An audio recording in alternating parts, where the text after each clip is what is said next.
We were pretty famous back in high school. Trust us. Had a whole future ahead of us, but now we suck. All that potential now is flowing in the aqueducts. Through the sands of time, many did forget. But now our time has come to resurrect. But a podcast? Sad I know, but can you blame us? We are desperate to be much more than high school famous. All right. Waste any time. When are we going to wait? When should we start wasting time? I don't want to waste. You don't want to? You want not even No, right I away? won't. Like, would it be a waste of time if we started wasting time like right away? Like we don't even dilly-dally, we just start wasting time immediately. Is that a waste of time? It's a different kind of waste of time, I think. It's a purposeful wasting of time. Like, we're not going to waste any time wasting time. So we're going to just... We're doing the opposite of that. We're going to effectively... We're making sure efficiently we're getting right into wasting time. We're not, so we don't waste any time. Right, because we only have so much time to waste. Right. So we don't want to... We just want to start wasting it right away. Mm-hmm. We don't want to waste any of that time before we start wasting the time. In the way that we want to waste the time? I'm going to be honest. I'm half paying attention. Well, I mean, what are we doing here? You don't waste my time. Sorry. Let's get into the episode. I could be doing so many other things besides this show right now. So many things I could be doing right now instead of this show. Well, you're wasting my time. We can make it a short episode. How short? Just 2 minutes. Wait a minute, we're already over. Oh no, not quite. Not quite. But when you add the theme song and you add the outros, I mean, we've just wasted that much time. But in the spirit of that, let me get to the intro. Oh. I'll just tell you right now, welcome to High School Famous. This podcast isn't what you don't think of it, isn't it? Wow, that just so easily fit into the whole wasting time conversation we had. Yeah, there wasn't much meat there on that bone. It's but it's a thought-provoking intro. I will hope. I hope it's thought-provoking. Yeah, I think anything can be thought-provoking. It can, but some things might be more thought-provoking than others. Yeah, the second you think about it at all, does it mean that it something that's thought-provoking mean that you just think of it, or you think about what it means? I mean, I would think maybe it makes you think about what that meaning is, or what it could mean, or what I think if it generates more thoughts and contemplation, that is something that's thought-provoking. Right. But if you hear a song that easily gets stuck in your head, and so you can't stop thinking about it, I don't think that's a thought-provoking thing. I think it's just something that gets stuck in your head. Unless the song is also thought-provoking. Right. Then it's double thought-provoking. Yeah. You're provoked by double thoughts. Twice as many thoughts. You're provoked on both sides of your thoughts. Yeah. And sometimes that's too much. It's like a less dangerous way of being possessed. Because it's like your thoughts and not the thoughts of something that's possessing you? Maybe something like that. I just thought of being provoked in that sense of like being possessed by thoughts. Being made to do something. Yeah. Being made to have thoughts against your will. Like you would prefer to not have thoughts. Oh God, yeah. Or would you just prefer to not have the thoughts that you're being made to have? With the way my brain has been working these last couple of years, having no thoughts at all would be so much better than having every awful thought that I constantly have. So, or so you thought. Oh, it's all in my head. Yeah, all those thoughts. Literally. Quite literally. It always is all in your head, whether you can control it or not. On to the dad joke. Oh, how did you know? I was prepared. I saw the piece of paper in your hand. Oh. All right, everyone. This is from Wednesday, April 12th. My favorite. Yeah. Your favorite Wednesday or your favorite April 12th? I applied to an art school with a focus in origami, but they sent me a rejection letter. I'm not sure what to make of it. The only way that would have been better is if that particular sheet of the calendar was pre-folded into a swan. Yeah, that would disrupt the stack. Like you would have had to open it. Yeah. That would have just disrupted the whole layout of the calendar. Yeah. Just be like, there's this one weird thick day in this calendar. Yeah. What a thick day. Day. I like my days thick. So thick. 3 C's. With 3 C's to the wind. Like I've seen thick with 2 C's. We're talking about the word or an example of thickness. Mm-hmm. Bit Huh? of both, maybe. I have a question for you. Okay. I was at Al's birthday party this last Saturday. I'm familiar with Al. It was meant, a lot of the things planned for it were meant to be outside, and weather did not cooperate. It was very cold and rainy. This was what, Saturday? Saturday. It was quite cold and rainy compared to the rest of the week that led up to it, which was all in the 80s. Yeah. Our Saturday was really, really nice. So that's why I was like, oh, yeah. Makes sense. So no. Makes sense. I don't remember if it broke 50 or not on Saturday, and it was definitely rainy and cold. But so a lot of the outdoor stuff was sort of abandoned, and everyone was just kind of like crammed inside the house.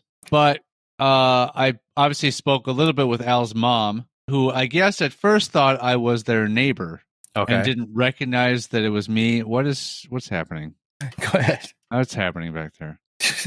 But I'm gonna cut all that out. No, sorry, I was being distracted.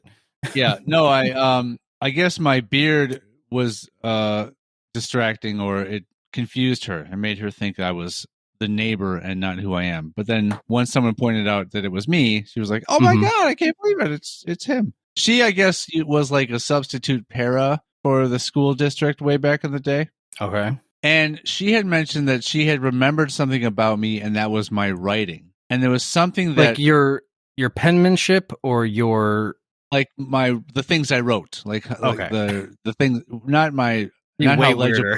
how legible they were. Because I believe I typed weirder thing for somebody to remember. Because I believe I typed a lot of things. Yeah, my penmanship was nothing to remember.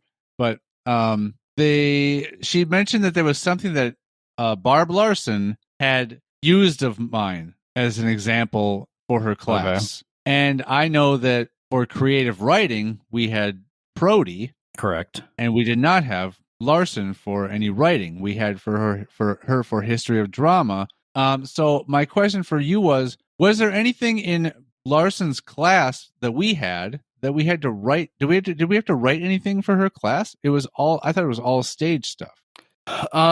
Depends on if you had her for her other class. So I only had her for drama. Recall. Okay, so I had a couple classes with her. I don't recall what the other class was. Okay. I don't know if it was like a social studies or something kind of class that she also taught, or like a history class or something, maybe. I can't recall. But I don't know what you would have. Yeah, if you only had her for drama, then I don't know what you would have written. So this could only mean that neither of it. Well, it could mean a couple things. One is we did write stuff for that class, and neither of us remember it.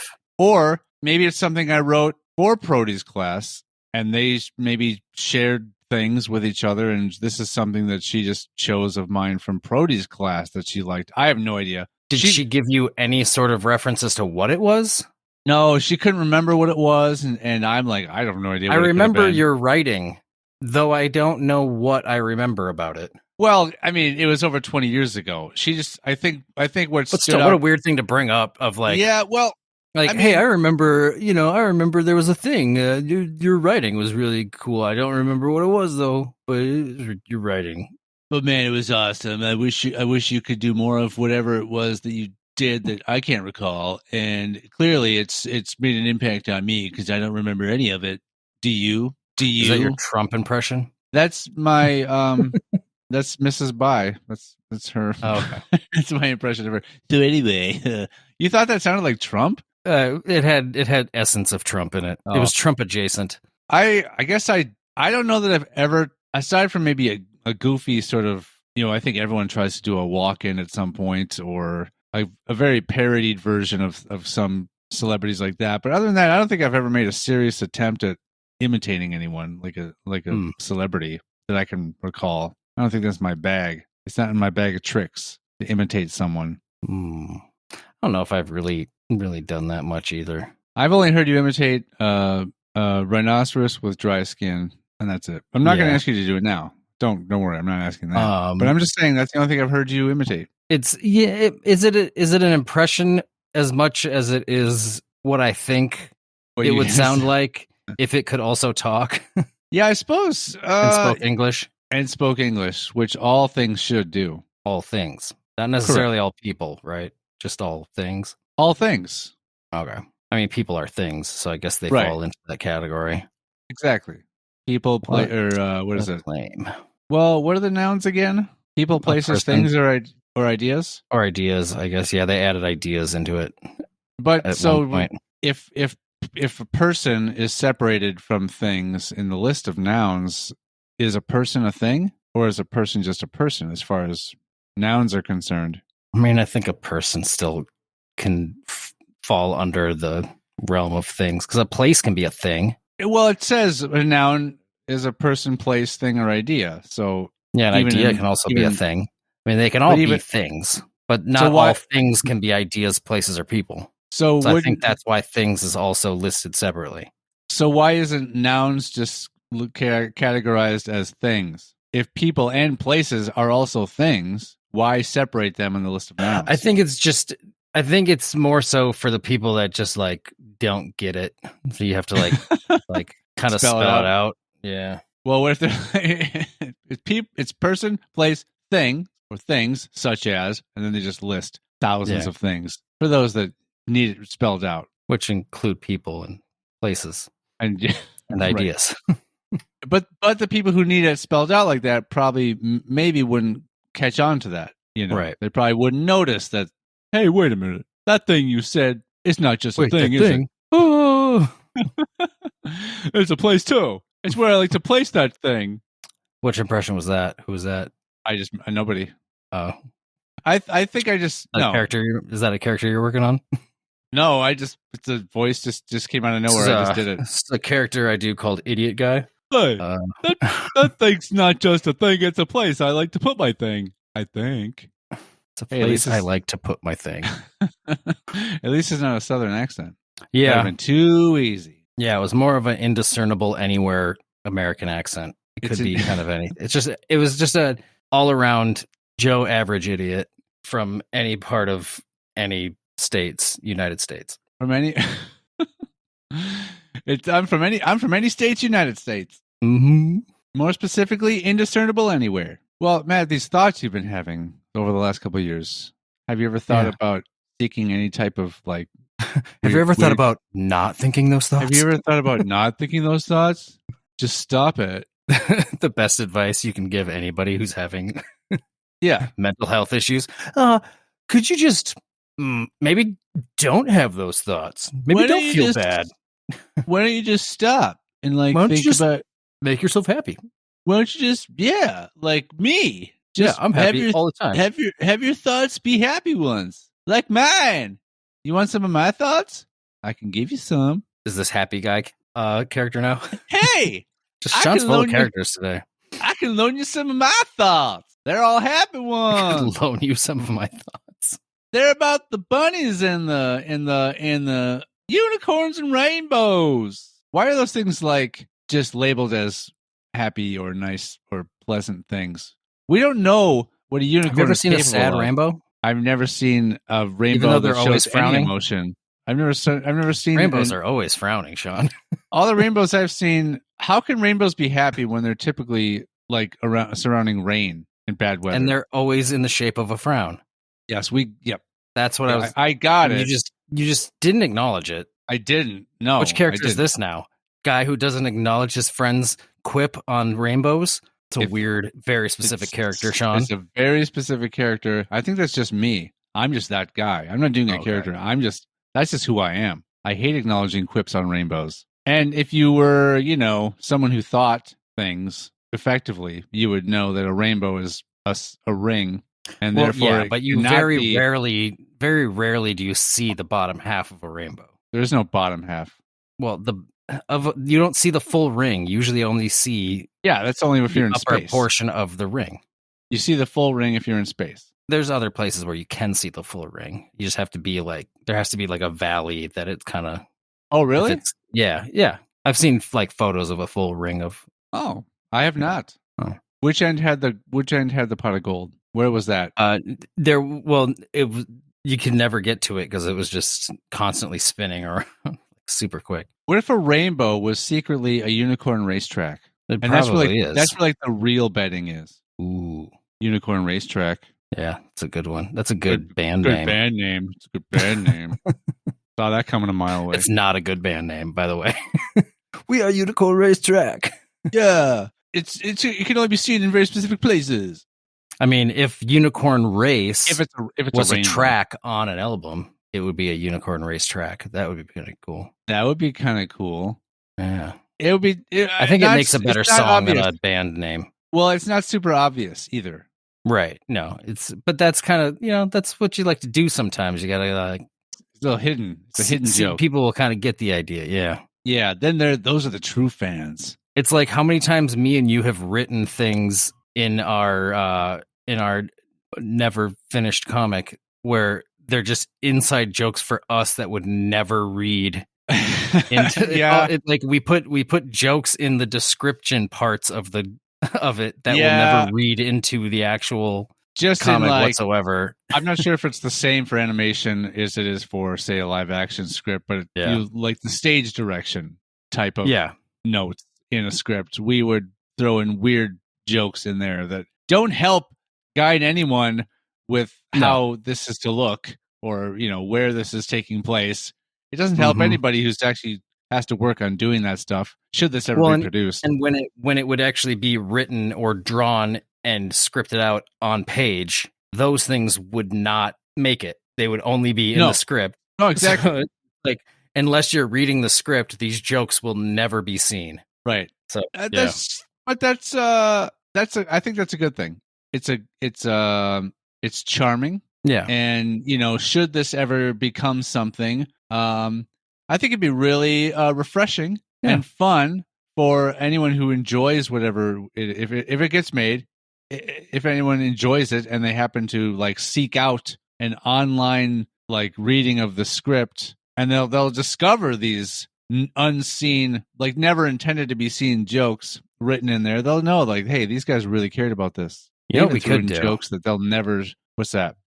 And maybe this is something we should just discuss completely off air. So I could cut this if you want, but we should just it'll be a Patreon episode. That way nobody will listen. No one will ever hear it. I'm guessing you're just going to say we'll do a read through of our script of our like the first episode. Well, third episode probably or third book because first episode's still in rewrites. First episode, I keep calling it episodes. No, they're not episodes anymore. I swear we finished that. And we talked about this recently, right? Yeah, it's not. And maybe we just got we thought we did, and we didn't. I hate this. Yeah. I don't know if we've talked about it much on here, but Sean and I have been working on a comic that was originally started off as a dumb idea. We were going to make a short little like claymation video, and then it blew up into this idea of writing a cartoon, and then it turned into let's do it as a graphic novel or comic. And we've just been off and on working on it for mostly off for many years. I don't even want to say how many years.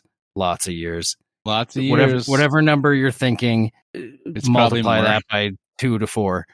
I think at this point I would just say we used to work on this. We used to work on it. Yeah, we haven't worked on it in many years at this point as well, but we would take big break. We worked on it really hard for a while. We were calendars, we had schedules, we had deadlines for certain things, and we were sticking to those. And then it was I got to skip a week, and then it just just fell apart completely. And I mean, if you're deciding to cut this is a lot now to cut. Just so you know. Yeah, no, I'll leave it all in. I was going to cut it in case you didn't want me to mention that as an idea of something for us to do. But once you said Patreon, I knew it was safe. There's no so if anybody wants to hear this, what I wanted this to be at the time was like the next Family Guy. Like I wanted it to be like a I think originally that was kind of the idea. A primetime hit animated show that was more of an adult themed show. Definitely not a kid's show you're going to see on Nickelodeon or something. But I suppose that's not. I guess that wouldn't be the worst thing either if it was more watered down and filtered to make it okay for children. But I guess I think it wouldn't be as fun. I guess it would live in like maybe the Adult Swim family or something like that, like Yeah. that type of an audience.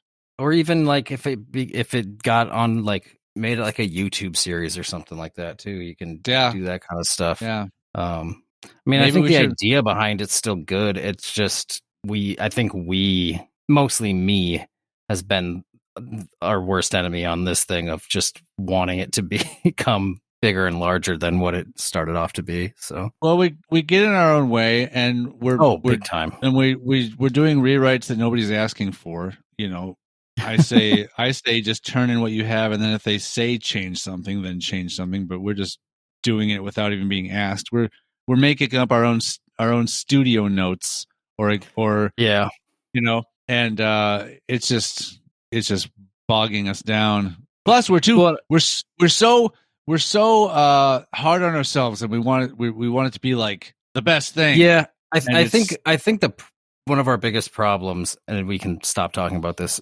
soon, but one of our biggest problems is we're probably trying to make it too perfect, and we're trying to make it too like big, and maybe we just need to like, because we're writing everything. We're writing like this happens, that happens, this is all the dialogue. Blah, blah, blah. I think we might have to just take a step back and just write like the synopsis of like each book or whatever it's going to be, and not worry so much about exactly what's said and exactly everything, every little detail of what's happening. And then maybe at that after all that's said and done, and we have all of that, all those bits and pieces of just the rough outline of everything done, then we can go back and try to put it all together. Or at that point, if we go and actually pitch it somewhere, then we could have a team of people that actually help really actually flesh it out and write it out. I mean, having more than two heads at it would make it probably a million times easier. Yeah, and that seems to be what happens a lot.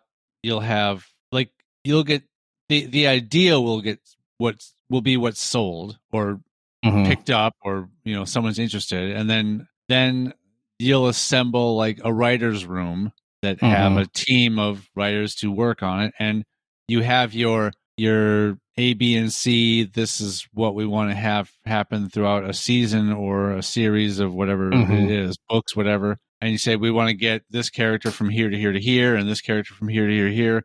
And then you each get assigned, a section, be it a book or an episode, to write. And then you turn those in, and then someone who's kind of like the head writer or whatever will like look at all of it and give pointers and give ideas and tips on what could be improved or cut or whatever. And then they're then reworked. Or I guess maybe it could be where it's like, all right, now let's all work on this one part, and we all throw ideas at each other. I don't know. I've never been in a writer's room. I think it'd be fun to be in a writer's room. Oh, hell yeah. Been part of one, nor do I have any connections whatsoever to possibly be in one at some point in my life, but I think it'd be fun. It's definitely a good bit of experience to apply to anything else you might want to work on creatively. So yeah. So that has... I don't even remember how we got to any of that. Me either. Rainbows. We were talking about rainbows. Somehow rainbows got to that. And I guess we'll have to listen to find out how that connection was made. It's the rainbow connection. Oh man, I wanted to see how you might think about handling your thoughts medically. Oh yeah, God, we were talking about that too. Because I thought, no, these aren't all for remedying any bad thoughts you might have. But this is a list of 30 strange old-timey medical treatments for various things. And so I thought it'd be interesting to go through this strange list of medical treatments that were once actually in practice. All right, let's see if we can cure my mental illness. I don't think any of these are really focused toward any mental illness. It's more physical ailments. But I read some of these, so let's just get to it. So let's see. The first one here says, in ancient Rome, people thought they could treat rabies According to Pliny the Elder, a naturalist and author, anyone bitten by a mad dog should be treated by having their wound cut open and covered with raw veal. Oh. Then, of course, the patient should eat a diet of lime and hog's fat. And then, if the patient would then drink a concoction made with wine and boiled badger dung. Well, yeah. I mean, if the rabies doesn't kill you. Right. All those treatments probably will. Yeah. The lime, probably not. Covering your wound in raw veal, you could probably get infected with something else by doing that. I can imagine. That all sounds off. Like, the rabies alone would not be a fun way to go anyway. I mean, shit. I mean, rabies now still, like, if you get it, like, by the time they can detect it, it's pretty much too late still, this day and age. So I can't imagine, like, you're already going to have a horrible death due to the rabies. Now you're drinking dung and putting raw meat on a wound that is now fully open. Yeah, your last moments are like forcing yourself to drink lime and hog's fat. Boiled badger dung. I guess I don't care what you do to badger dung. Yeah. I bet you there's nothing that makes it bearable. You know, you boil it for safety. Of course. Which you don't do with anything else in this list. No, yeah. You're not boiling the veal. You're not it's gotta boiling be the lime raw. and hog's fat. Yeah, I'm wondering, like, is the hog's fat? You said they're drinking the hog's fat, or it says or they're on a diet of should eat a diet of lime and hog's fat. So they're just eating hog's fat. Hopefully so it's cooked, probably congealed at least. Like, I'm thinking like lard, like just that goo. Yeah. You know, not like gristle on a steak. Right. This is or probably a pork chop, but it's like just that like almost liquid lard hog's fat that you're just like eating like pudding. Makes a great sound when you scoop it up just out of whatever you're eating it out of. And, I bet you the biggest problem with this treatment is, in most cases, it happened to be a rabid hog. Oh. And they're just making it worse. I thought you were just going to say the worst part about this is the rabies. No, I don't know. Maybe the wine mixed with the... No. I'm not saying that's the worst part. I thought you were done right there. The wine is awful. Worst part's the wine. I think maybe the wine mixed with the boiled badger dung maybe would help make it bearable to consume. Possibly. I guess it's like how many parts wine to how many parts dung. Yeah. It doesn't specify. Like, anyway. 2 parts dung to every 1 part wine. Half a part wine. Every half part wine. What's a half part? Oh. At least some of that would be water then if it's boiled. Like, yes. So it's not only is it wine and badger dung, but it's also watered down. Like, well, if you boil, I wonder if you boil it and then like I wonder strain how much, out you the filter? water. Yeah. Maybe you through have to cheesecloth or something. Yeah, rabid cheesecloth. But then it's just a thick wine you're trying to drink. It's a thick brown wine. There's nothing I like more than thick wine. Thick with 3 C's.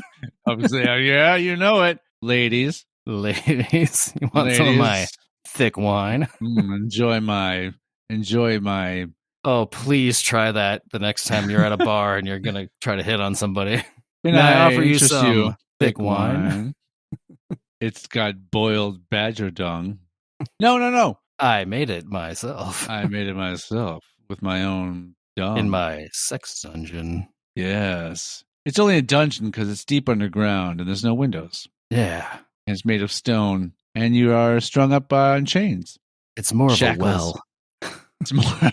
I just throw you down a well and then sex you up. Yeah. The well? What do you mean? All right, let's move on to the next one. Oh, yeah, there's more. In primitive... I don't feel that's going to help my mental illness. So far, no. Well, you haven't tried it. We'll just say that. We'll leave it at that. I don't even know where to get badger dung. From a badger. Well, I don't know any badgers. You don't have a connection? You don't have a guy? I don't have a badger guy. You don't have a badger dung guy? No. That's why I said I don't know where I could get badger dung. If I had a guy, I'd have been like, I know where I can get badger dung. Oh, yeah. You'd be like, oh, well, I already know how to get badger dung, so that's covered. Yeah. I know where to get limes and wine. I'm sure I could get hog fat. That seems like it's at least relatively easy to get a hold of. But raw veal, that's the part we're forgetting. Raw veal, I could get. Yeah, I'm sure you can get your raw hands on veal some from the raw grocery veal? store. You can probably get it at the 24 grocery hours. store. 24 hours or less. I got my hands on some raw veal. I got Guaranteed. I got a raw veal guy. Of course. I don't have a badger tongue guy. Dang, that's the missing piece. That's why you still have rabies. Let's It's see. a very mild case. I've been living with it for years. In primitive physic, spelled Physick, and then it says, or an easy and natural method of curing most diseases. These are both publications. Okay. First published in the late 1740s, British evangelist John Wesley suggested a fortnight on boiled carrots only is a solid treatment for asthma. Oh. A fortnight of boiled carrots. What do you think? I enjoy a fortnight.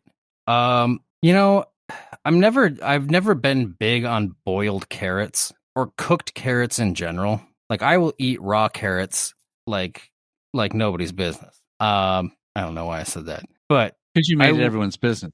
Yeah, I did. Now I like getting a bag of frozen veggies and cooking them up. Carrots as part of that. I do prefer that versus like the swinging bachelor life of Sean Tattoo. I like getting me some frozen veggies and cooking those up. Well, it's to better go with than my thick wine. It's better than I used to eat, but I prefer that over, say, a can of like peas and carrots or like that type of cooked. Oh carrots, yeah. Because that's weird. But I guess frozen is more like once you cook it, it's kind of almost like it gets more steam cooked than anything.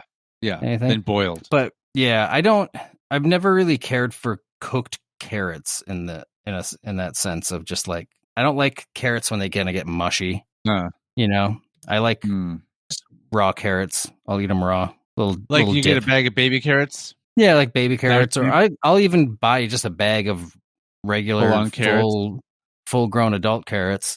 You'll peel them, hopefully peel them, and then because I feel like when I get if I get a bag of baby carrots, sometimes it's better to be like, oh, I'm eating a veggie. That's good. I'm dipping it in something that's not necessarily great, but it's like there's a balance there. Sure. They're immediately canceling each other out. So it's like I'm not eating anything. And that's the best best weight loss plan. Yeah. I feel like if you're just eating, if you're not paying attention, you can just go to town and just eat a whole bag of fucking baby carrots if you're just having a good old time. This is such a weird look into my life. I've never heard it described that way before, but go ahead. On a rockin' Saturday night home alone. I feel like if I buy the big adult carrots and then they're just carrots. The parent carrots, and if I'm just gonna eat, I'll eat just one of those, and then I feel like it's more of like it limits you more so because it's like, helps, I peeled one carrot. It helps with portion control. Yeah, I'm portion controlling my carrots and dip. It's like you make yourself like a baked potato versus opening up a bag of potato chips. You're not going to sit there and eat multiple potatoes. Yeah. You're going to eat one potato and be done with it. Whereas you could eat more than one potato's worth of potato chips. More than one bag of potato chips. Good. I mean, sort of, yes. That's a weird, apples to oranges explanation or comparison, but yeah. Well, I see what you're saying. Well, I guess what's the apples to apples comparison then? Like eating some those little red potatoes or whatever versus like a big russet potato? I don't know. Yeah, just baking a ton of little itty bitty. Like you've got a bowl full of tiny red potatoes that are cooked up. And that would be. Can we do that? Can we just bake a ton of little itty bitty potatoes and just be like, "Hey guys, I made baked potatoes tonight." As like a snack, you have friends over and you set out a bowl of potatoes as a treat. A bowl of baked potatoes as a treat. I like it. It'd be amazing. And you cut them open and put little chunks of butter in each one of them too. Of course. Make them loaded even. We got to do that. We got to throw a party and then have mini baked potatoes in a bowl as one of the little things on the. We'll have to put it in one of those little heat things so it stays warm. It would be an hors d'oeuvre. One of those like Yeah. serving dishes or whatever that Yeah. stays. Yeah. That have the heat under them. Right. You put a little thing of butter on the toothpick, and then you poke the toothpick into each classy. one. Classy. So that they grab them, and little baby baked potato hors d'oeuvres. Bacon and you can bits. get little bacon bits in there too.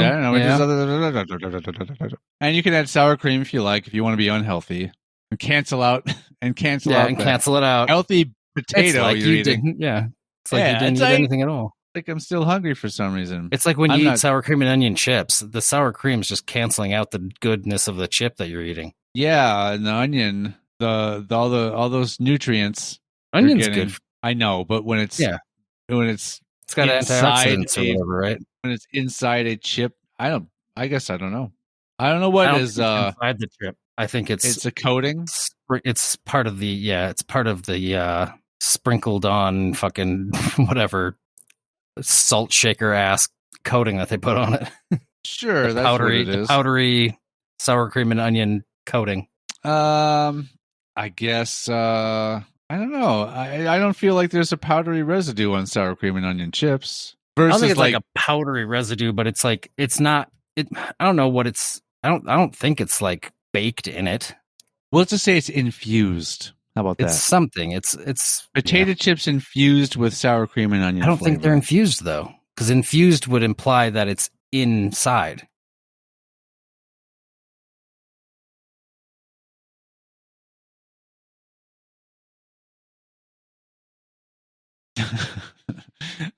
I don't know. I've never made a chip.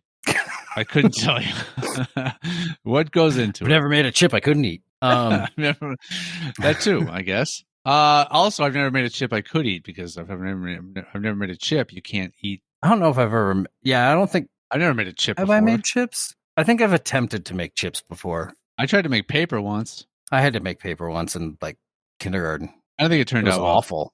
Yeah. No. They may have you make that recycled paper, but it looks like confetti paper. It's thick. Oh yeah. It looks. You can't write on it. It looks aged already. It looks like it's a bunch of old shit paper glued together. It's essentially what it is. It's exactly what it is. It's not essentially. It's exactly what it is. It's essentially exactly what that is. Yeah, and it's like you took decent, good paper and just made shitty paper out of it. Yeah, that's all it was. This assignment. We want you to take some good, excellent, quality paper, destroy it, and try to make really, really awful paper out of it. Yeah. Using stacks of books to flatten it. Oh, I thought I want you to rip the pages of books. I want you to destroy your textbooks, basically. Rip out every page of your textbook and turn it into... Try to create a textbook of your own. Turns out this was history class, and we were just reenacting parts of World War II. Of course. What? The Germans destroyed a lot of books. They did. They hated books. Well, I don't know if they hated books. They hated specific types of book. Of a certain persuasion, yes. Yeah. That sent certain messages, taught certain things. Remedy number 3? Yeah. Do you have any? You ever come across any heart palpitations? Like just come across them. Like, do you ever I have them? Or that's what I mean. I'm not gonna say no, but I'm not gonna say yes because I very well could have had very mild heart palpitations that I'm unaware of. Well, the home remedy for this is very simple. Anyone can do this. If you're suffering from heart palpitations, all you need to do is drink a pint of cold water. Step 1. Done. That's Water's easy. accessible anywhere. Yeah. Apply outwardly a rag dipped in vinegar. Okay, that's easy. Outwardly apply. Apply outwardly. Where apply outwardly on your body or just outwardly to the world? Apply it outwardly. Okay. Dipped, spelled DIPT, by the way. Oh, okay. And then, last step, just be electrified. A little zap. A tiny little zap to I was thinking like unpalpitate that heart. I was almost thinking like be electrified as more of like just a state of just like being. Like you're super excited about something. Oh yeah. Like you're I'm super so psyched happy. Palpitations are going away. Yeah. Or I have dipped this rag in vinegar and I have applied it outwardly. Right. This has caused me to feel a sense of electrification. Yeah. I can feel it in my heart. Yeah. Oh, really strong. Why am I It's Why am I- growing, this feeling. Why am I on my knees and now on the floor? Maybe I should have applied that inwardly.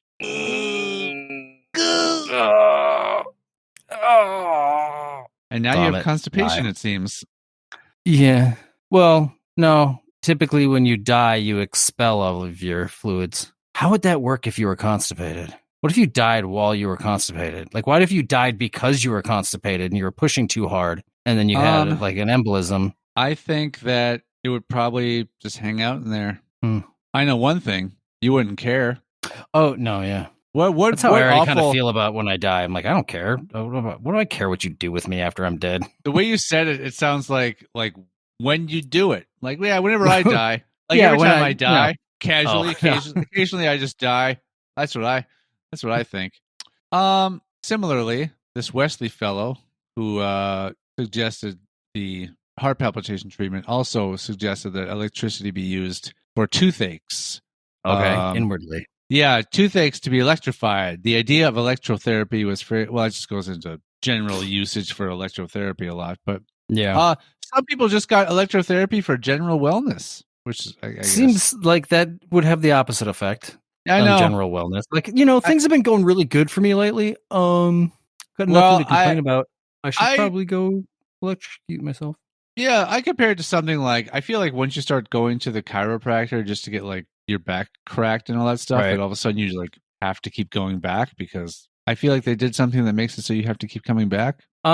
Yeah. So the sometimes I don't want to say always, but a lot of times with chiropractors, it's more of a thing where it'll it's like a Band-Aid. It helps with the symptoms. Like you will if you go to the chiropractor, you feel great immediately afterwards. Like I used to love going to the chiropractor all the time, but I was going because I was having issues. And when I would leave, I'd feel great, feel loose and everything. And then, by the time the next week rolls around, you're starting to tighten up. So you go and you get cracked. It's great again. So chiropractors are great for like the symptoms and like making you feel like keeping you moving and keeping you good. But if you actually want to cure what your problem is, it's better to actually go and do physical therapy. Yeah. To actually fix the problem versus just fix the, symptoms for, more so. So yeah, I went to a chiropractor for many years, spent much money, and I still have immense neck and back problems. Yeah, I think it's a little bit of a racket. Granted, you do get that relief. Oh yeah, like I really do want to just go to get an adjustment because I know it will kind of make me feel better. Yeah. And just do it because I was doing it like every week. Was I doing it several times a week? I can't remember if I was going multiple times a week or if I was just going once a week. It might have been multiple at first, and then it might have ramped it down to once a week. But now it's just like I would like to just go to a chiropractor like once a month just to get like everything kind of just loosened up. I would be scared. I think it's all the cracking, weird and twisting the first time and stuff. Like I would be. Yeah, I just think that they're just going to snap my neck, and I'm going to. Oh yeah, especially that first time they crack your neck, you're like, this is going to kill, because you have to because if you tense up at all, that's where you're going to actually get hurt. You have to literally just relax and just let them, you can't resist anything. Like that would be, yeah. When they're going to just twist your head, you just have to let them twist your head, and you get used to it pretty quickly. For me, it was really bad because when I first started going to the chiropractor, I had such bad pain in my upper back, I couldn't even turn my head to the side. Oh, that's no good. So when they cracked it, it hurt a lot because it pulled the muscles that were all tense. Because I couldn't turn my head more than that far or whatever. Yeah. Sean can see me, so not even a full quarter. I couldn't turn my more than 45 degrees from straight, basically. Yeah. So when they crack you, they pull you and they turn it all the way to the side. So it pulled all those really sore and inflamed muscles, and it hurt so bad. But then, that dies down pretty quickly. And then the next day it felt all of that tension was gone because it loosened it up. Because I have, with my spine, so my spine, if I'm straight on, about midway down my back, my spine kicks off to the side slightly. I can't remember if it's right or left. And then my neck, instead, how your neck is supposed to kind of bend, kind of arc backwards. Yeah. My neck is almost straight to almost turning forward. Oh, weird. So I don't know I have how no bad it idea is what. now. Yeah. Yeah, because your back is supposed to kind of go and curve back, and then up at your neck is supposed to kind of curve back The other way. towards your Yeah. back. Yeah. So mine was starting to curve forward. So because of that, it pinches a nerve in my neck. Sure. And then when that gets pinched, it tightens up all my shoulder muscles to the point where I can't turn my head. And it still does that every few months. That will tighten up really bad out of nowhere. Like I'll just be literally like sitting on my computer, and then all of a sudden it'll just go kink and just immediately tighten up, and then I can't turn my neck. And it'll be that way for a couple of days, and then it loosens back up. Ugh. So it's just it sucks. And it's ever since I had my dreadlocks, because that's when I started kind of having to bend my neck forward, like when I would drive and stuff. And then so I was changed, my posture changed so much because I was always wearing my hair up on my head. Yeah. So my posture changed, and because of that, it just screwed everything up. So you self-inflicted. You just had to be that cool guy with the dreads. Had to be the cool guy with the dread, the cool white dude with the dreads, who was not into Rastafarianism or pot in any way. Is that Rastafarianism? Is that a term? Yeah. Is that real? Is real? Yeah. Mm-hmm. All right. All right. Well, let's go on here. Well, I've heard the term like a Rasta. I suppose if it's a Rastafarian, it's a religion. Rastafarianism. I guess I never heard that term before. Anywho, for two people who know Mark as well as we do, who is basically a Rastafarian, like he basically still I would say he is a Rastafarian, but he was very, very into the idea of it for a long time. I don't know if he still is, but who knows? I mean, who knows? Remedy number whatever. Some aspects of the lifestyle. Yeah, we're on 5 and 6 now out of 30. Don't know about this list. All right. 5 and 6, prevent nosebleeds with the aid of course, a red hot poker or bloodletting. Bloodletting as a remedy for bleeding. Bleeding. Well, you have less blood to bleed when you're done. Maybe it's true. Maybe they thought, he must have excess blood because it's. I mean, a red hot poker, as much as that sounds awful, it makes more sense. Yeah, which is scary. To prevent nosebleeds. This Wesley guy, he doesn't have a good track record. Anyway, what? Yeah, well, this was 1700s? Or was this one later? Yeah, let me see if the first... That might have been the other one that was 1700s. I can't remember. Either way, this was a while ago. Well, the first time... Well, every time they've mentioned... Okay, when they mention the electrotherapy, it says was fairly new in the 1700s, but it was used regularly until the early 1900s. That doesn't explain where within that time frame Wesley falls. Wesley probably falls somewhere in the late 17s or sometime in the 18s, I'm sure. Probably.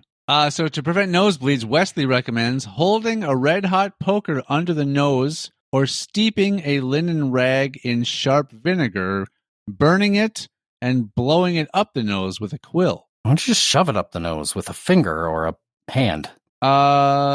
Burning it and blowing it up the nose. Well, maybe it's to breathe in the... fumes? Well, that's what it sounds like. The red hot poker, he's to hold the red hot poker near the nose. You're not actually using it to cauterize. I was imagining you shoving the hot poker up your nostril, but they're just saying hold it. Can you imagine though what that would actually do to you versus that would do way more damage than good. And that would not cauterize shit. That would make it so much worse. Well, the nostril half your face. Yeah, the nostril skin or whatever. The nostril is the gateway to the brain. You would just be. It is, but I mean that's where the Egyptians would pull the brain out of or whatever when they're mummifying. I know. Yeah. So in that. Well, I mean, they liquefy it first, and then yes, yeah. All right. In Wesley's day, someone with nosebleeds might also get blood removed from another part of their body. There is documentation going back to around 200 CE. I'm not sure what CE means. It just seems like it's there's a leak here, so let's leak here instead. So that'll slow that leak down. Kind of. It's let's drain Blood's the lower draining part here. It won't drain as much over there. Yeah. Back then, it was believed that every person had 4 humors in their body: black bile, yellow bile, phlegm, and blood. And any illness could be boiled down to an imbalance of humors. Bloodletting was one of the therapies that was supposed to put them back in balance. During medieval times in Europe, bloodletting was used for the plague, smallpox, and gout. All probably the worst things you could fucking do for all of those situations. Oh, well, bloodletting is not something in that general, should it's be never done for anything. Yeah, never a good idea in general. But unless for some reason you just make way too much blood. Yeah, like that's a condition I have. I'm overblooded. I have overblood. Yeah. Shit, what was there was something I was going to say and I lost it, but that's fine. Here's an interesting one. Treat malaria with a magic word.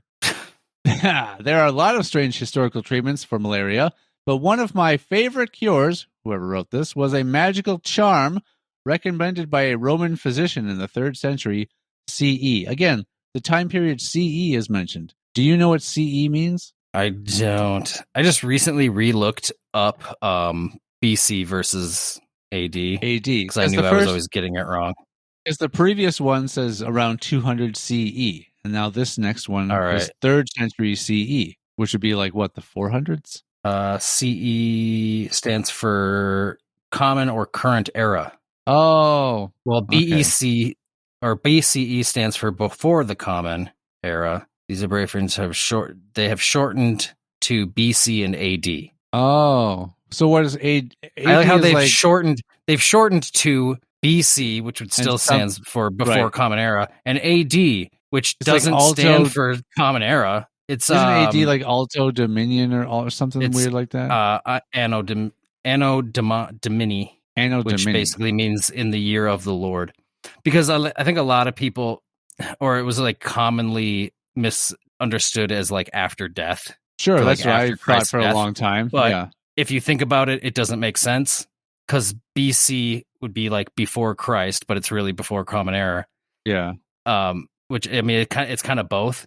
But then if you think after death wouldn't make sense because then it's like, what about the time period of his life?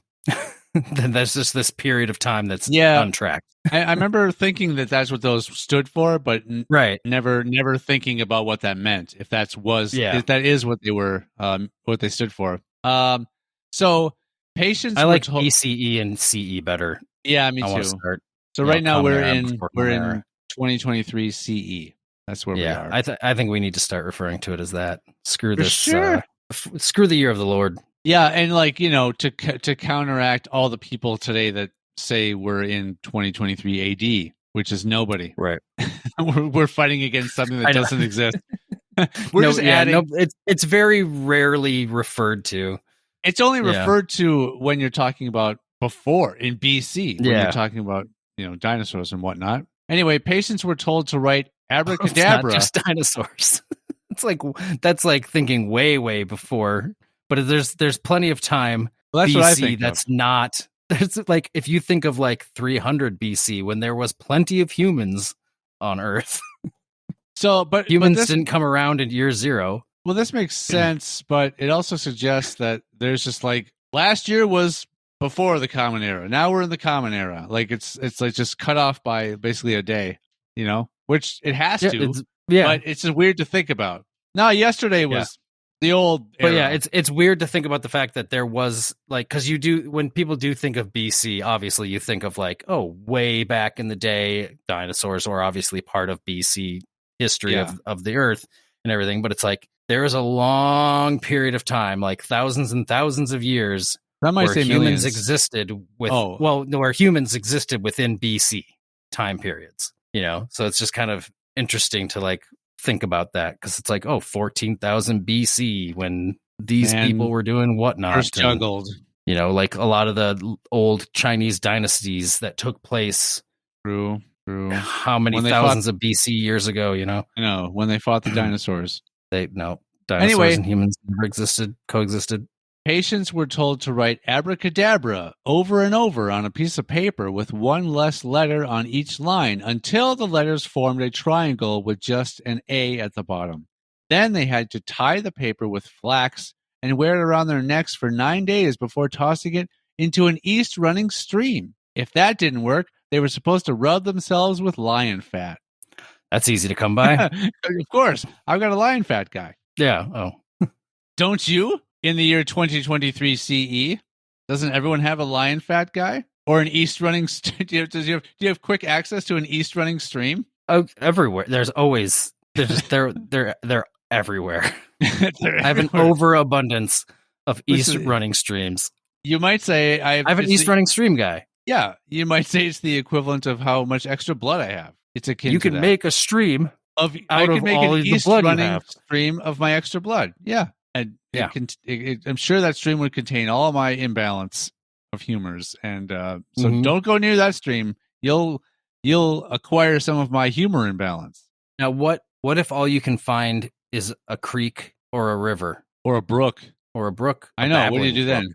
I mean, direction, regardless. You know, direction be damned. it's a weird declaration. Let's see. That's another rabies one, I guess. Cure rabies with ground liverworts and a cold bath. Back to rabies, which was a huge concern in Europe in the late teens. In the 1700s, there was a treatment from the Book of Physic. This time it's spelled Phisick and not with a Y. Ooh. Written around the same time that advised taking 40 grains of ground liverwort and 20 grains of pepper in half a pint of milk. Take this quantity 4 mornings together. Then use. Yeah, I like that. yeah, 4 mornings together. Then use of cold bath every other day, a month. Use of cold bath. Yeah, cold bath is capitalized for some reason. It's trademarked. It's very specific. Treat epilepsy with a powder made of hair and deer bones. The Book of Physic, again, also contains a remedy for patients with epilepsy. Cook a strong man's hair with a deer leg bone. Then turn it into, but it's like, oh, so you thank God I'm weak. No one will take my hair for cooking. Cook a strong man's hair with a deer leg bone, turn it into powder, then eat it leading up to the new moon. Oh, I gotta eat hair and bone. It has to be a leg bone? A deer leg bone, specifically. There's so many like amputee deer out in the I know. wilderness because people are just taking their legs. Well, I'm sure people are just hunting deer for food anyway. Yeah. And then they like save the leg bones to treat anyone with epilepsy. I suppose. The hospital had a stockpile of deer leg bones. Were there hospitals? What year was this?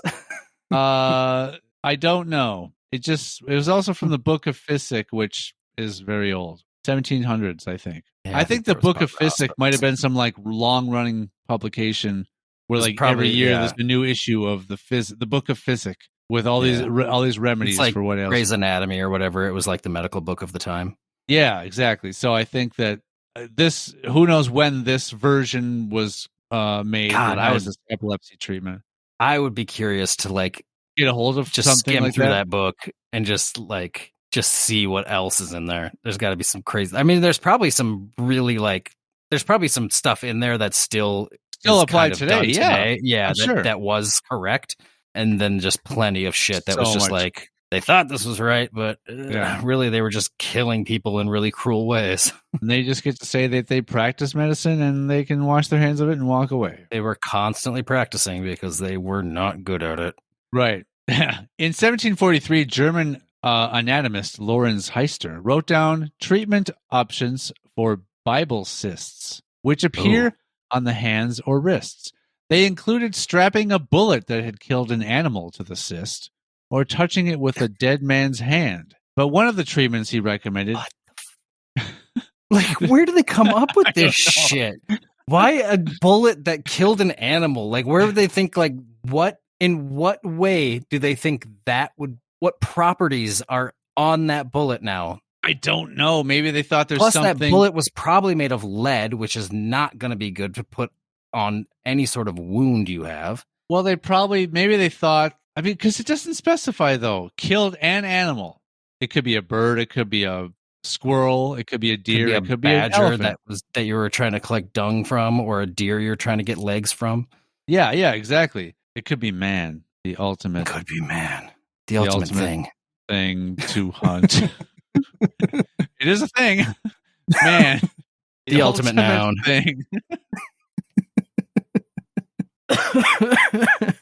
Let's see. But one of the treatments he recommended, hitting it with a heavy book, is still in use today. What? That's why they're called Bible cysts. The Bible was supposedly a good book to whack them with because it's so big. but medical Yeah, professionals that's probably why. don't want you doing that. Hey, asthma cigarettes were popular during the late 19th and early 20th centuries Yeah, that sounds like a great idea. and were made of a number of toxic ingredients, including stramonium, belladonna, and tobacco, which, of course, is in cigarettes today. Yeah. But yeah, treat asthma with cigarettes was the title of that one. I mean, did it say toxic chemicals? With a number of toxic ingredients. Including, I don't believe tobacco itself is I toxic. No, I don't think it is either. It's the stuff that it's everything else. Natural tobacco is, I mean, it's not probably great for you, but it's not as awful as like going and buying a pack of cigarettes. Right. No, because all the other stuff that's put in there is crazy. Yeah, it's all the other tar and arsenic and shit, whatever the hell's in them. Probably not arsenic. No, probably not arsenic. Mercury, maybe. Yeah. Maybe there's some asbestos. Some anthrax in there. There's asbestos in it. It makes it really hard for them. Makes it really hard to light. Oh, it's super. Yeah, it's so flame retardant. Yeah. You think it would be the opposite. All right. This one's kind of boring. Saffron to sober up and cheer up. Your thoughts. Hold on. The Red Book of Hergest. But saffron's so expensive, so it'll make me depressed buying it. I wasted so much. I spent so much money on saffron. It's a Welsh manuscript from around 1382 that contains some herbal remedies, including one to remove. Saffron was probably way cheaper then. So much easier to come by. There's it was. There's a saffron shortage these days. There was an abundant. There was the great saffron fields. What's the great saffron fires? No, I was gonna say the great saffron famine of fucking 1582. The Irish had to evacuate Africa. What? So the Irish had to evacuate Africa? Well, they hadn't evacuated Ireland yet because the potato famine hadn't happened. Because they're still there now. That's where they're like. I'm suggesting that Irish people are really from Africa, and gotcha. They immigrated to Ireland because of the saffron famine. Gotcha. Naturally, and then immediately had to deal with a potato famine. Not immediately. They had a good few years. Eventually, they had a good couple of years. They had a good few years of cold. Those wind. fucking Irish, man. They're famine upon famine. I know. Don't. That's a sign. Keep away from the Irish. The Irish. I guess we're both very saying. Irish. Quite. Stay away from me. Let's see, including one to remove drunkenness that involves eating bruised saffron with spring water. Saffron. Sadness could be cured by saffron too, at least in moderation, according to Hergest. If you would be at all times merry, eat saffron in meat or drink, and you will never be sad. But beware of eating overmuch, lest you should die of excessive joy. Oh. Sounds awful. I know. What a way to go. Yeah. Well, let's see. Radium. Radium's great. And radium was once considered a legitimate medical treatment. The ailments it supposedly cured included arthritis, impotence, and aging. Because it killed you. Yeah. You're no longer aging. You're dead. The Revigator, an early 20th century crock that combined water with radium, was placed in hundreds of thousands of American households. Now Jesus we know. Christ. Now we know that radium doesn't cure aging. It puts people at risk of radiation sickness. Users of the Revigator also had arsenic and lead leach out into their water, which wasn't great. No. They needed that arsenic for the asthma cigarettes. For the asthma cigarettes. It's not good. Oh my God. It's so crazy to it's just these things that they're like, this is great. This seems like a great idea. And just turns out they're just poisoning and killing so many people. And how does it long to take for them to figure it out and decide, maybe this is not a good idea? I feel like this stuff still goes on for years. Quite a while. Yeah, it still goes on for a long time. I'm sure it took a long time back then because it's like, I'm sure they didn't really have good ways to detect radiation. No. Like in the air or in the water or any of that. So it's like, they're just poisoning people for a long time unknowingly. And just. Yeah. And they're like, of course, they're like, well, there's no way it's the radium. That's the medical treatment for so many things. Yeah, the radium's. No, this isn't the radium. It's something else. Dying. Put more radium in there. That'll take care of it. We must not have enough radium in this mixture. Order a new Revigator. They're all dying of the vapors. From about the radiation vapors. You could mix those, combine those two words for a bad thing. From about the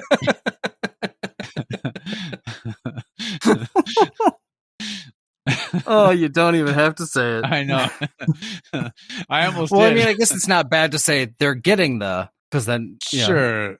makes it sound they're like stopping it? we're capturing them. Yeah, okay. We're rounding up all the Radiation vapors. putting them together to hang out with one another and see what happens, Yeah. Put them in an observatory. They're doing it to each other. It's still Yeah. It's probably I mean, still that. Yeah, it's still a crime. Right. But it's better them than us, right? From about the 16th century to the 20th century, mercury was the primary treatment for syphilis, either eaten or applied to the body. It was also used to treat less severe illnesses like constipation.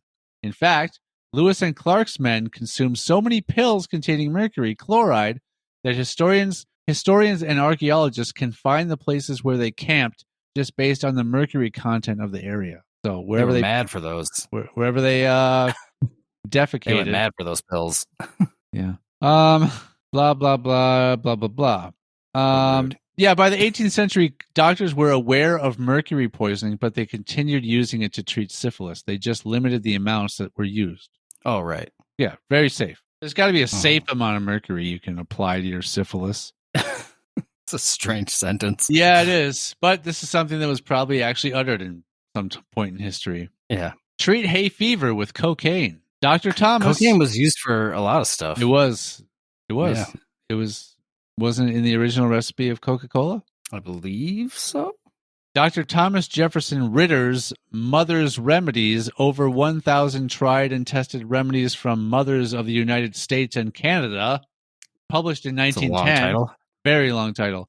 Contains memory. I like how he blames mothers too. Like, hey, don't come after me if these go wrong. Yeah. These are coming from the mothers of the United States and Canada. Let's not forget. I'm just publishing what they told me because no publisher would publish a woman's writing. Yeah, we have to put it. I mean, I guess you're assuming back then. You're assuming that now. Dr. Thomas Jefferson Ritter's is a man's name. You're right. It could be a bold assumption. It could be a pen name. Maybe it it's could a be female, right? But why back up any of these remedies? Just publish them all. Mm-hmm.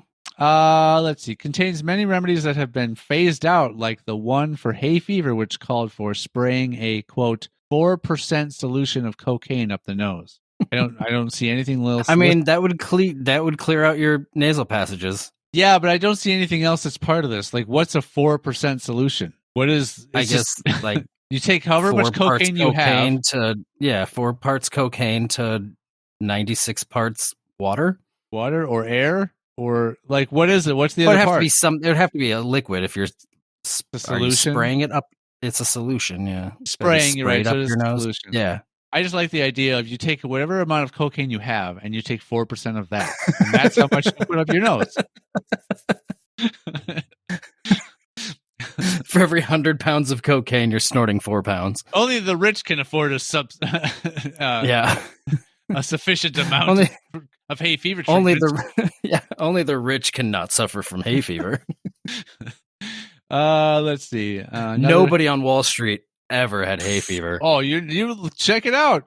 None of them have a medical history with documented hay fever. Yeah. Yeah. The 80s. We almost completely got rid of hay fever in the 80s. We almost obliterated hay fever in the 80s. That is factual. It was a valiant effort by all of our Hollywood starlets. But alas. Yeah. It came back. Use chloroform to treat asthma. The book also recommends inhaling chloroform. Put you right to sleep. Yeah. Inhaling chloroform for asthma. Chloroform, like cocaine, wasn't an unusual treatment in the United States where it was used as an anesthetic. We now know it's toxic. Thank you, article. Lots of things everything in certain doses is toxic. Right. Yeah. I mean, bananas. Oranges are toxic, and we bananas. both went for a fruit.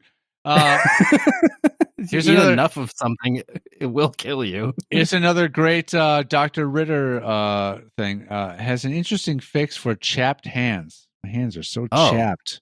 I guess the only option, or the best option, is to put sour cream in a cloth, and then bury it outside overnight, and then unearth it and apply the sour cream the next day. Okay, I was gonna say, I'm like, I thought it was gonna end at like just burying like some weird like witches kind of treatment thing. I'm like, when you said sour cream, I'm like, put sour cream on your hands. I'm like, maybe that would work, but not fresh. But I don't understand cream, the burying it part. Not fresh sour cream. No, it's got to be buried. Maybe they buried overnight sour cream. Maybe thought the pressure would do something to it, or maybe like the natural like whatever's in the dirt would like maybe seep into it and like help in some way. I don't know. I think lotion's the best idea. Do they just not have lotion? I think maybe. I guess if they did, it's only sour cream based. Did they not have aloe plants? Were aloe plants not invented yet? Well, I don't think any plants have ever been invented. I think that I know that was the joke. There. Oh, I see. I mean, plants. There's certain plants that have been bred into existence. Just like dogs and things like that. Yeah, but like aloe, I guess aloe maybe depending. I don't know where aloe is like naturally from. I don't know if it's a natural plant of the United States. Maybe not the U.S. I don't know. I think it's from some other part of the world. But I think it's been. I think that's been used for centuries.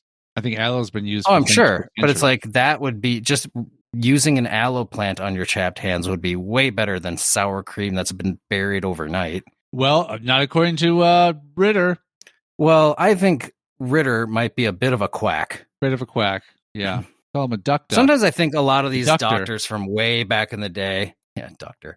Sometimes I feel like a lot of these doctors back in the day were just like, did they even have an actual medical license, or did they just like make shit up?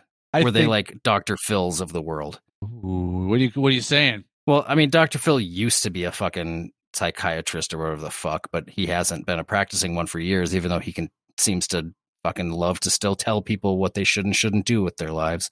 Hey, these are people that are just coming to him for help. Yeah, but it's like, I wouldn't take advice from somebody who's not a practicing fucking doctor anymore. He can't prescribe shit. He can't like desperate times, you know. Desperate times, my ass. I want to be on TV, you know. That's literally what it is. I don't care how people see me on TV. I just want to be on TV. You know, were you a fussy kid? Did you have what's called colic? Were you a little ornery as a little baby? I don't know if I had colic or not. Well, maybe because your mother chose to purchase what's called a soothing syrup. Oh yeah. Yeah, of course. You remember there were probably bottles of that lying around. It had that little green sticker with the tongue sticking out. I guess. Oh, yeah, I remember those too. I remember Mr. Yuck. But I guess maybe assuming you were then. Now that I'm reading this, I assume you were born in the mid 1800s and early 1900s. Then to obtain some of this soothing syrup, 25 cents could get you a bottle of Mrs. Winslow's soothing syrup for your baby. Mm-hmm. It was advertised as a solution for colic, teething, diarrhea, and any pain. Oh, but it did work simply because it just contained a whole lot of morphine. But you can't say it didn't work. Making your baby down morphine. I mean, yeah, sure that would do the trick. I can't imagine what the long-term ramifications of that would be. In what dosage? Maybe Christ. I know if you're just buying it by the bottle. Well, I guess I'm assuming that. Can you imagine just getting a bottle of morphine for 25 cents nowadays? I wish. I would fucking have a constant drip. Imagine how much colic I could cure with that. I wouldn't even be worrying about the colic. I would just be like hanging out on a chair watching movies with morphine constantly dripping into my body. Oh, you must not have picked up the fact that I was basically said I would go around killing babies. Oh, yeah, I missed that. Yeah, you did. Use Nux vomica for headaches. You know what Nux vomica is? Sounds like vomit. I sure didn't. It sure does, but for certain headaches, not sure which ones. Dr. Ritter suggested mixing. Fucking Dr. Ritter. He's there again. He suggested mixing a drop of tincture of Nux vomica in a teaspoonful of water. Today, Nux vomica is best known as a primary source of strychnine, which is poisonous and often used to kill rats. Yeah.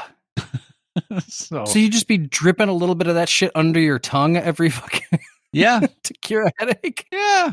I'm sure it worked great. Another one of those things where, like, you know, it stops aging because you're dead. Maybe it makes your headache go away because you're dead. Yeah. I guess maybe they had to test, like, it's a drop. They had to, like, this is, people I'm survive. sure small. Yeah, Over I'm sure a time. small dose of strychnine isn't gonna kill you, but like, yeah, if you're doing it every day over a long period of time or whatever, it's gonna have real ill effects to your body. Yeah. Now we've seen that most of these are involving like actual ingesting of something or applying something to a wound. There was some weird ones, like that whole magic word one where you wrap a folded piece of paper with words written on it around your neck. Here's another one that's a little bit like that. And I'm not sure what swollen eyes is, but there was this suffer from swollen eyes. But there's this one publication, which I wouldn't trust this because it's called Bald's Leech Book. But according to Bald's, to treat swollen eyes, take a live crab and cut its eyes out. Oh, that sounds awful. Then make sure, of course, to throw the crab back into the water and then apply its eyes on the neck of the man who hath need. So you just... At least it's on the neck and not the eye. Like, I was imagining you're saying, like, put those eyes on their eyes. I thought it was going to be like, pop out your own eyes and put in the much smaller crab eyes so your eyes are no I longer just imagine, swollen. like, touching your eyes with crab eyes. Yeah, dab your swollen eyes, soak up the swollenness. I suppose it's excess fluid probably, which makes your eyes swollen. But what are swollen eyes? I've never... I'm assuming just like dry, itchy red eyes. But you can just... Now we just have clear eyes. And clear eyes is awesome. Which we don't know the amount of crab eye content. That could have crab eye in it. It could have crab eye in it. You might have to... Next time you grab some clear eyes from the store, make sure you read those ingredients. Yeah. If you are a man who hath need... and you find yourself in the store... if you're a man who hath need... and you find yourself shopping for some clear eyes, check the ingredients and see if there's a certain amount of... what percentage of your daily required amount of crab eyes happens to be in there. Let's see. Good stuff. Treat swollen body parts with a fox tooth. Similarly, a live fox... Jesus Christ. Similarly, a live fox too is needed to heal swelling. Take one of its teeth out, secure it in a fawn's skin, then place the skin on the swollen body part. So you take part of an animal, wrap it up in another part of an animal, and put it on your body, and you won't be swollen anymore. Why do you need the live fox? It says you need the live fox. Right, like why can't it be the... You just can't take a dead tooth? Well, why can't you take the tooth out of a dead fox? Imagine trying to pull the tooth of a live fox. Imagine trying to yank the tooth out of a live fox and not get your hand ripped off. I'm sure back when they were doing stuff like this, they had no problems with the cruelty it would take to do this to a fox. I'm not talking about the cruelty aspect. It's like, try to not get your hand ripped off. Oh no, I'm sure they had it tied down and like probably had its mouth like pried open with like 2 ropes attached to something or some shit, and they were just yanking teeth out like nothing. Maybe they didn't care. Maybe they fed it some soothing syrup first. Could, yeah. Because I'm sure the dosage for a human is maybe more effective and has a stronger effect on a small body of a fox and puts it to sleep. Well, I'm assuming a fox is about the size of a baby. Oh yeah, and the soothing syrup was for babies. Yeah. Mm-hmm. Let's cure typhus through prayer. Prayer always works. It does. It's been proven. Typhus had That's why all the school shootings have stopped. To be fair. See you next Tuesday. Yeah, sure. Sure, why not? I don't know where to end off that. By the way, I'm Sean. I'm Matt. Bye. Bye.